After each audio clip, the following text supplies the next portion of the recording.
Hello, students. It's Mr. Duke. I just wanted to go over decimal place value as a brief review before we get started with this week's lesson.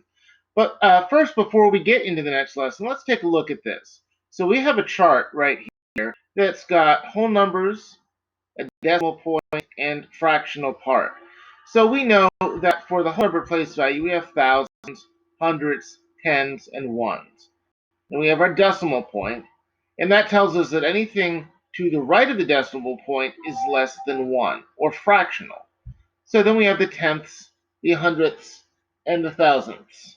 And we know that every time we go to the left, 1 to the left, it is 10 times greater. So you have ones here, and tens, hundreds, thousands. Every time you go to the left, it is 10 times greater.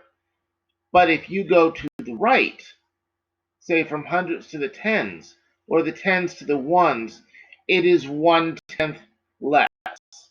That is always very important to remember.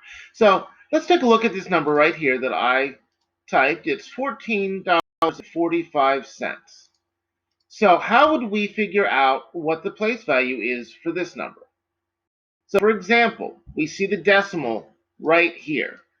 There's our decimal. So we know our decimal point divides the whole number and the fractional part of the number. So we have 14. The 1 goes in the tens place. 4 goes in the ones place. We have decimal. We have 45. So the 4 here goes to the tenths place. The 5 goes to the hundredths place. So if we were to take this 4/10, if you go to the right one, that is 10 times greater. So this 4 in 14 is 10 times greater than the 4 in the 45. Now, once we've taken a look at this chart, there's an activity on the next slide that we'll be doing. So let's review our decimal place value. Click and drag the name of the place value underneath the correct digit. We have a number here, 12 and 246 thousandths.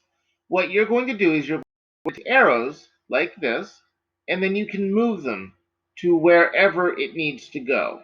My arrow is moving a little slowly, hopefully yours moves a little quicker. But you will just put it under the correct number.